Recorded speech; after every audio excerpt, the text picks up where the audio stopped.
Formations like these require long hours of intensive drilling and careful judgment. When the troop goes around the corner, the riders on the outside of the turn have to adjust their speed to keep even with the riders on the inside.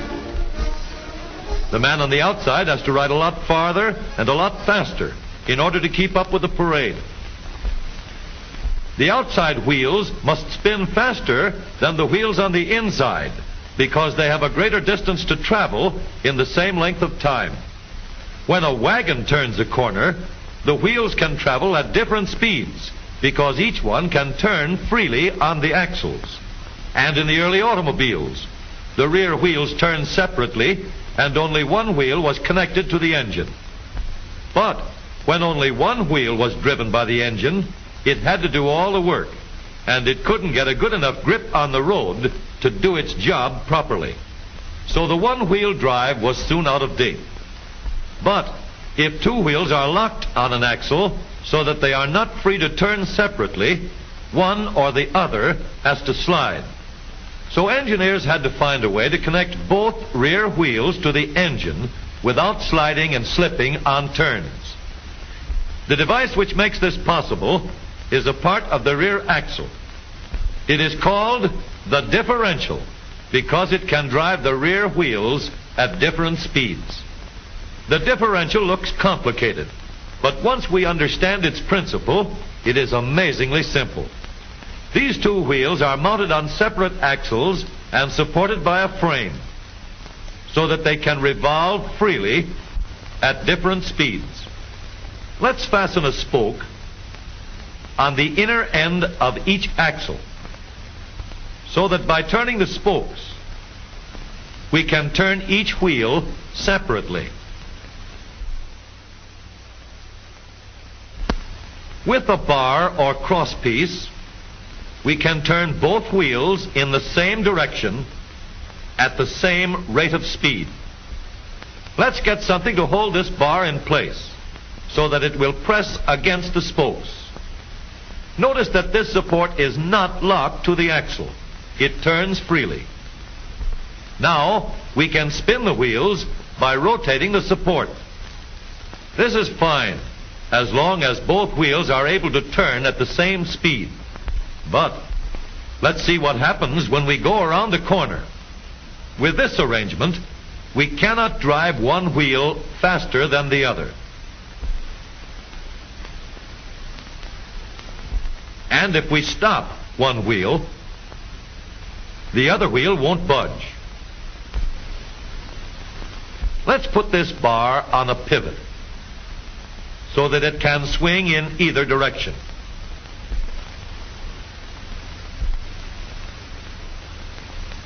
Now, the bar can still turn both wheels at the same speed. And because it pivots, it lets one wheel turn even when the other is stopped.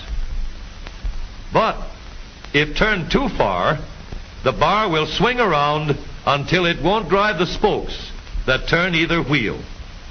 We need another crossbar and more spokes to carry on the job.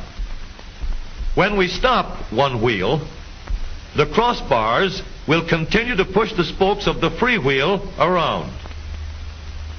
As long as both wheels are free to turn, the bars do not swing on their pivot, and the wheels move at the same speed. Now we have the working principles of a differential.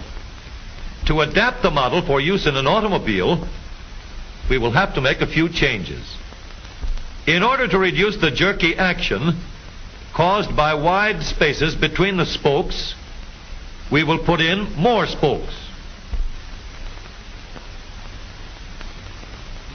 Further filling in the spaces between the spokes gives steadier, more continuous action, and changing the shape gives firm, constant contact.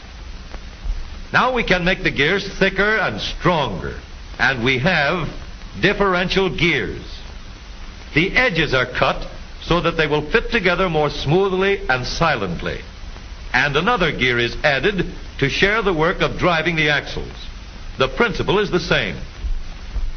In order to turn the support and drive the wheels, we can fasten a large gear here, connected by a smaller gear to a source of power.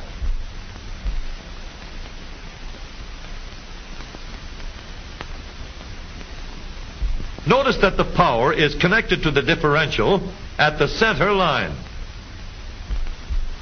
We can make our model more compact by moving the gears closer together. When we put our differential in an automobile, we have to leave room for the drive shaft, which carries the power from the engine. We may build the floor of the car above the drive shaft. But if we do, we won't have much room inside unless we make the top of the car high too. Of course, we could lower the floor and ceiling, but the drive shaft would be higher than the floor. This would have disadvantages.